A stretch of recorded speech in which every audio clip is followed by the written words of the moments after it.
Welcome to rSlash Am I the Butthole, where a woman asks to borrow someone's baby. Am I the butthole for asking my husband to turn down his dream job for my career? I'm a 33-year-old female, and I'm the breadwinner of our household. I have multiple highly specialized degrees for a niche industry. I make over $200,000 with potential to get in the $600K to $1 million range. My company hasn't been hit that badly by COVID, so most of us have kept our jobs, but we're held to strict standards. My husband, who's 36, has a broad degree in work experience. He quit his job right before COVID hit, hoping for a better job in the meantime, and I was supportive. He spent a ton of time applying to various jobs and finally landed an interview at Organization X. This is his dream job in almost every imaginable way. However, it's paying about $65,000 a year, which would be fine, except this job directly puts my job stability at risk. My company and this organization are adversarial at best. My field is extremely secretive, and if clients discovered my spouse was working for a competitor, I would be permanently tainted. I wouldn't be able to get a job in that industry forever. I know this sounds like an exaggeration, but I promise you it's absolutely not. It'd be like if I worked in protecting the privacy of celebrities and he worked for TMZ. If he tapped my car, got into my work devices, he could use that to advance his career, and any trust I have in this field will be gone. Even if I trusted my husband not to do that, my clients and company don't.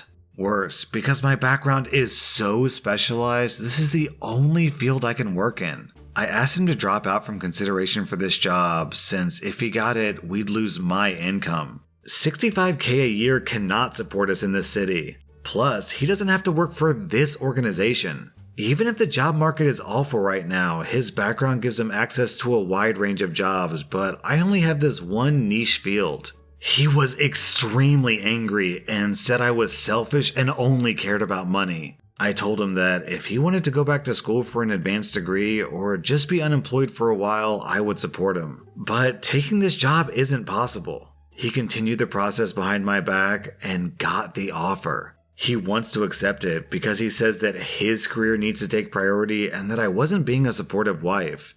I feel so betrayed, and I've contacted all relevant higher-ups in my company to inform them. I notified them as soon as he got the interview because it's better coming from my email than from a background check. I told him that he could decline the offer with me physically watching him decline it, or he could accept the offer and move out immediately. I would pay for him to stay 2 weeks at a hotel, and we would begin divorce proceedings. My company is willing to take care of all my legal fees. I feel effing awful. I still love him. I moved decisively because this was the best way to cut my losses, but it still hurts. He called me heartless and cold. It's true that I was prioritizing my career over his, but it felt like the only option at the time. OP, I think I'm going to give you like 0.5 out of 5 buttholes. I will agree that the ultimatum you gave him is pretty drastic, but I can't blame you. Your husband is acting incredibly selfishly, and I can't believe that he's willing to nuke your entire career over a job offer. I mean, if it were the case that you could get a different job in the same field, then I could understand his anger a little bit more, but if you literally couldn't get a job in that industry anymore, then yeah, your husband is a major douchebag. I'm giving your husband 3 out of 5 buttholes for being super selfish and prideful. Man, thinking about it, I think I actually want to downgrade this to 0 out of 5 buttholes. OP clearly explained her boundaries to her husband, and he violated them anyways. OP is in a situation where she has a very specific set of restrictions, and the husband can work anywhere, but he specifically chooses the one job that will nuke her career. No, that goes way too far. So yeah, OP, I think you're totally justified. Am I the butthole for mocking my brother for getting rejected by his dream college that I got into because he keeps tormenting me over it? I'm a 17-year-old girl. My brother Jake and I, who's 18, both have the same dream college, H University. Also, in case you're confused by the ages, we're 1.5 years apart, but I skipped a grade, so we were in the same grade for nearly our entire life. Jake was way more passionate about H University than I was. He had several H merch clothing and kind of just assumed he was going there. For example, in conversations, he'd say things like, "Once I'm at H," or "After I go to H, my plan is." Basically, his life plan rested on him going to H. Jake and I got along pretty well. We'd sometimes give each other advice or study together. However, during college application season, he got super competitive once he realized I was also applying to H. He'd refuse to study together or look over each other's essays, and he'd constantly tell me to not even bother applying. Then decisions came out, and we opened them at the same time. I was accepted, and he was rejected. Jake had a massive panic attack, and instead of celebrating my acceptance with my family, I sat in my room all day because Jake would get furious when he saw me. I once even caught him trying to unlock my laptop to decline my offer since his friend DM'd me to warn me that he had been talking about doing that. My parents obviously punished him for that, which made it so much worse. When my H University sweatshirt came in, he screamed at me for showing off when I just put it in my closet. He told so many people that I only got in because I was a girl and that H mixed the siblings up. Honestly, I felt bad for him because I would be crushed too if I were him. Every time I tried to get him to stop, it got worse. So I just kept tolerating it. I thought it'd get better after the summer once college actually started. It has not. Now it's really set in that he's going to a good state school and not H. His anger is largely compounded by the fact that he's going to the same college that he used to condescend other students aiming for. My classes start soon, so I've been setting up in our study, which I share with Jake. Both of our rooms are tiny with no room to study in, so we share a study with 2 desks that face away from each other. Jake cleared out my whole desk and broke my lamp in the process. He says that I need to study in my room so he can use the study without distractions for his classes. We've always both worn headphones. There's literally no distraction. He just doesn't want to see me taking classes at H. I'm so effing done. I just want to be proud that I got into this college and actually learned stuff without my brother screaming at me about it. Here's where I might be the butthole. We got into an argument, and I told him that of course he got rejected since H didn't take toddlers. I've also been wearing my H sweatshirt around the house constantly, which he gets angry about. He kept bothering me, so I superglued H rejection letters in the drawers of his desk so he has to see them when he opens them. Jeez, your relationship with your brother sounds super dysfunctional, OP. So, first of all, your brother is definitely a butthole for all of his jealousy and rage, so I'm gonna give him 3 out of 5 buttholes. And I can definitely sympathize with the frustration you're feeling over his reaction, but you're escalating things, OP, so I'm gonna give you 2 out of 5 buttholes. If you ask me, I think you guys could use some family therapy. Am I the butthole for not letting my cousin experience motherhood? I have a 22-year-old cousin by marriage who's dying of cancer. She's my husband's cousin. It was always her dream to marry and be a mom, and now that's not going to happen. It's hard on everyone. She has a much older fiancé who's 30, and they had a symbolic wedding so she could have the experience. They started looking for ways to get access to a baby that she could take care of and experience some level of childcare that way, but with 2020 and ethics in general, there's not a lot of ways to do that safely. My husband and I have the first, and so far only children of our generation who are 10 months and 23 months old. I had hopes that it wouldn't happen, but her parents asked me if they could borrow my younger baby for a few weeks. The cousin and her fiancé could basically be play acting having a baby. Her parents would also join in on pretending. There would be photo shoots and everything.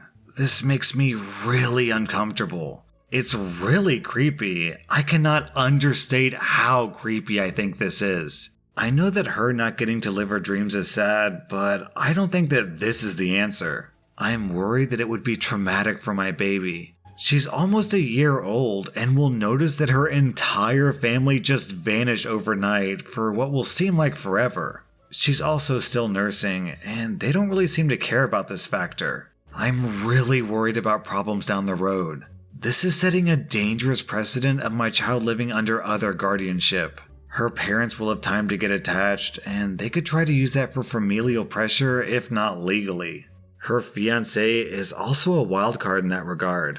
I said no, and my husband's entire family is hounding us about this because her time is running out and it's time sensitive.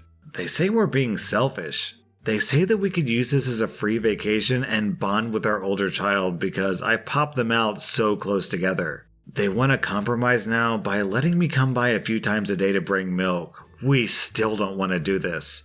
Am I the butthole? And then OP posted an update. Yesterday afternoon, we got an email from the cousin's parents offering actual dollar amounts for us to agree. We got enough from that to file a police report and at least get the threat in writing. We also had a call with my husband's parents and his siblings to basically clear the air. Apparently, what they were telling people they asked for and what they were actually asking for were very different. Everyone on that call now has blocked them on social media except for my mother-in-law because of the cousin.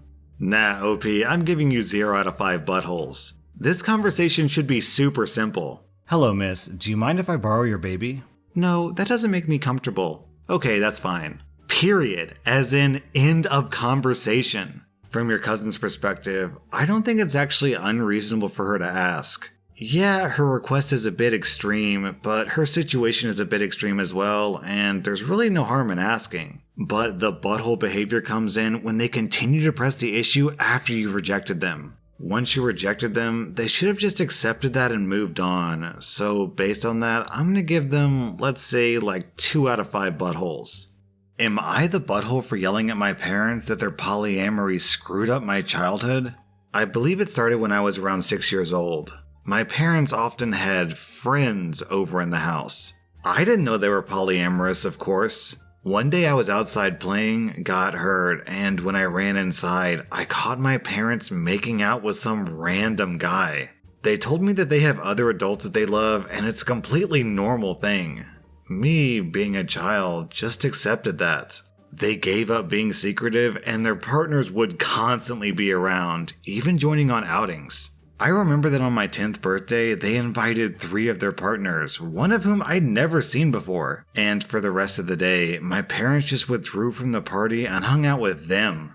I never saw them doing anything explicit again, but they would kiss their partners, hug them, make flirty comments, something that would be normal between parents, but with many more people. Sometimes I came home from school and my parents were gone, and there was some random adult in our house. Some of them seemed surprised that my parents even had a child. I always hated it, but since my parents told me that this was normal, I assumed that many adults probably did similar things and that it's just an adult thing that all kids hate. Later, they had less partners and eventually seemed to stop. Not that I'd know for sure, because I moved out at age 17. I didn't think about it anymore. A year ago, I started therapy for other reasons. As usual, the topic of my upbringing came up, and it brought back many feelings that I wasn't aware of. I realized that although my parents were always good to me, I had never really felt close to any of them and still have a lot of resentment that they made me feel like I had to compete for my parents' attention with random strangers. A while ago I visited them, and they told me that they were going to take part in a documentary about polyamorous families and that the producers would like to include interviews with the children. So they would love it if I would agree and tell everyone that polyamory doesn't mess kids up. All of my resentment bubbled up, and I said that I cannot agree because I wouldn't be able to say anything positive.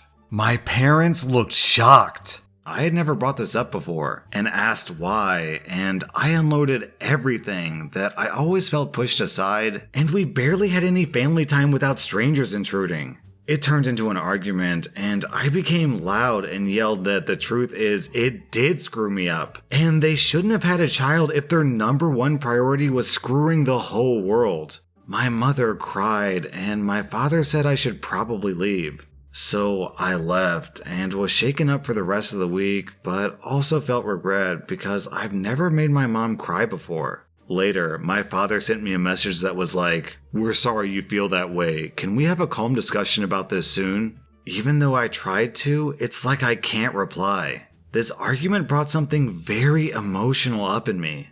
Am I the butthole for hurting my parents over this, especially since I've never brought it up before?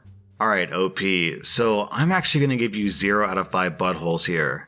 And for clarity here, I don't think the problem with your parents is that they're polyamorous. I think the problem with your parents is that they basically abandoned you in favor of their other interests. I mean, one of my hobbies is board games. I really love playing board games with my friends. But if I threw my 10-year-old kid a birthday party and then basically ignored my kid on their own birthday so I could spend the entire day playing board games with my friends, that would make me a huge butthole. And if I were just constantly neglecting my own kid in favor of playing board games, and I would leave my kid alone with my board game friends, then yeah, that makes me a total butthole. So you can replace polyamory with pretty much any hobby imaginable. Board games, video games, playing poker, gardening, I mean, whatever. The point is, yeah, you're right, your parents put their own interests way ahead of your interests. And I'm a little bit pissed off on your behalf that your father said that we're sorry that you feel that way, but he's not willing to accept any responsibility in his role in how he made you feel that way. He's sorry that you feel that way, not sorry that he made you feel this way. Kind of a cheap cop-out in my opinion, so overall, I'm gonna give your parents 4 out of 5 buttholes. That was rSlash AmITheButthole, and if you like this content, then check out my Patreon where I publish extra videos. Also, hit that subscribe button because I put out new Reddit videos every single day.